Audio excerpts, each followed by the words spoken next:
Good afternoon, welcome to today's video. Today we're going to be talking about something that I don't think I've ever talked about on my channel before.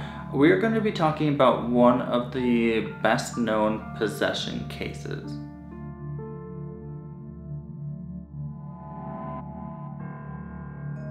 Today we're going to be talking about the possession of Anneliese Michel. You may have seen the movie The Exorcism of Emily Rose, and you may know that it is based upon a true story. Well, what I want to do today is talk about the true story that inspired the movie The Exorcism of Emily Rose. So the real girl that was claimed to be possessed, her name was actually Anneliese Michel. She was born in 1952 in Germany, and she was brought up in a pretty religious Catholic family.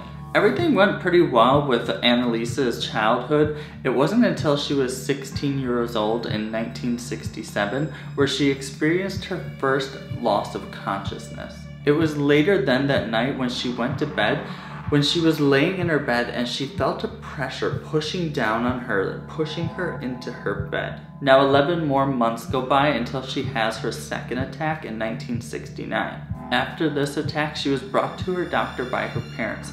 The doctors did brain scans and an EEG, and they all came back normal. They didn't really find anything within these brain scans to find out why she was having these like seizure attacks.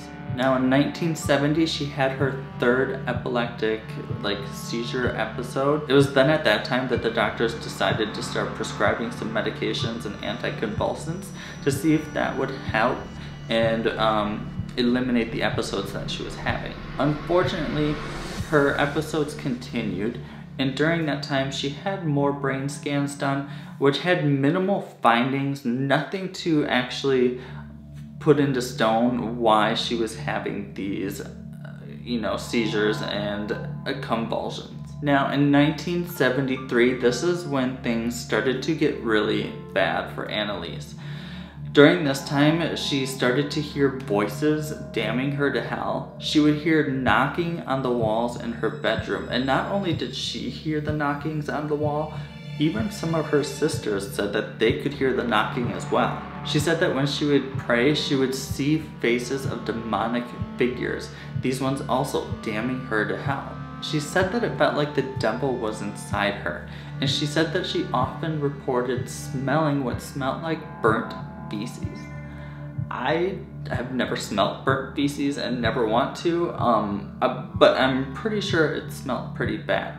Not only did she report smelling these aromas, but also people around her said that they could also smell these smells, sometimes almost like coming off of Anneliese. Something that I found really creepy that happened is her mother said that she walked in on Anneliese one time. She was kneeling down in front of the Virgin Mary statue and she was just staring at it, but the weird thing is that her eyes were completely black.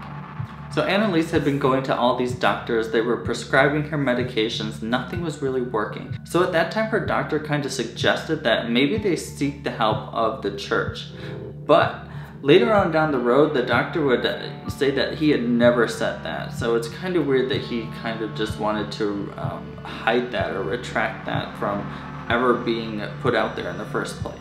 In July of 1975, things started to get even worse and even scarier for Anneliese. She barely slept. They said that they could hear her praying all night long. She would urinate frequently on her own floor, and on occasions, she was caught licking up her own urine off the floor. She would eat flies and spiders. She would destroy religious objects around the room. It was even said that at times she possessed what was almost like superhuman strength.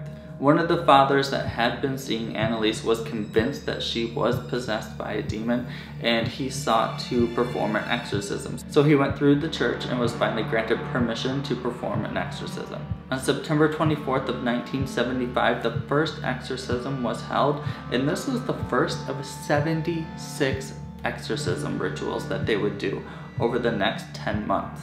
Out of these 67 exorcisms, they actually had audio recordings of about 42 different sessions with her. When I first heard the audio sessions from the exorcisms, I was completely creeped out. The sounds that she was making, the voice that she was using, the growling, it like chilled me to the bone. I want you guys to hear a little bit of the exorcism because it is definitely creepy. The voices she was making, the growling, it just chilled me to the bone. So take a listen.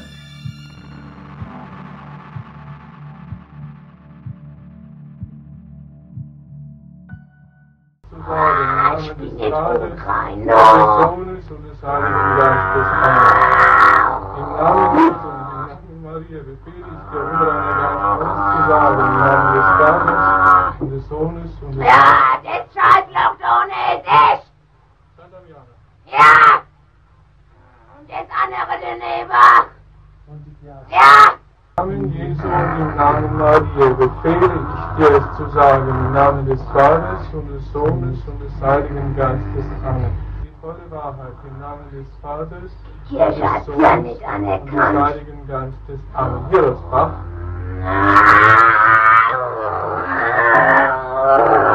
Wann wird es anerkannt? Wow, nee, das haben wir nicht fertig gebraucht. Sage die volle Wahrheit. Ja. Some definite creepy sounds. Every time I hear that, it just gives me chills. Now in 1976, Anneliese finally had to be tied up because she was starting to inflict harm to herself. She was banging her head against the wall repeatedly, she was biting herself, she was biting others, so her family had to tie her up to help prevent her from causing any more harm to herself or anybody else. During this time, she wouldn't eat. She refused to eat anything, and she would say that she wasn't permitted to eat. The demons inside her weren't permitting her to eat, is how she explained it. She further went on to say that there were 6 demons inside of her. I don't want to say their names out loud. I don't know. I feel like saying demonic names out loud kind of, I don't know, I feel like I can bring them to you, and I am not about that. So I'm not gonna say them out loud. If you wanna look into the research of what the names of those demons were, go for it. Now on June 30th of 1976, they held another exorcism, and during that exorcism, Anneliese didn't say anything except, please, absolution. Unfortunately, the next morning when her parents went into the room, they did find Anneliese, and she had passed away. She was only 23 years old, she had gone under 67 exorcisms, and she was weighing only 68 pounds when she had passed away. Now authorities did end up taking her parents and the 2 priests involved to court, claiming that it was negligent homicide that had killed Anneliese. A lot of people that took part in the court hearings had the argument that with further medical treatment and therapy that Anneliese could be alive today, that she didn't have to suffer. And I don't know what happened. I don't know if her death could have been prevented with medical interventions or if she was truly possessed. Anneliese did say though that she wanted to discontinue her medical treatment, so it was her choice to stop her treatment. The court decided that they were all found guilty and they were sentenced to 6 months in jail. I don't know though, but still listening to the sounds of the exorcism tapes, I mean, it's just creepy. It scares me. I'm not doubting that it may have been mental illness, but there's also the real possibility that she was possessed by something.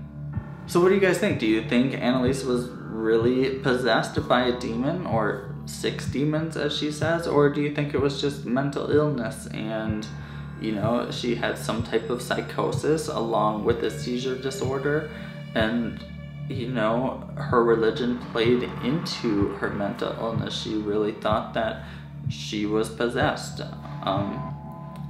I don't think anybody will ever really know except for Anneliese, and I mean maybe the people that were there and saw exactly what was happening.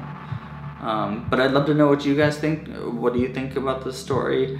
Let me know in the comments below. If you do like this video, give it a thumbs up so I know to make more videos like this in the future. If you haven't already, you should really subscribe. I do paranormal videos on Wednesday and Friday, and then on Sunday I do like a weekly compilation of vlogs from throughout the week. I hope you guys have a good day, and I'll see you Friday. Bye.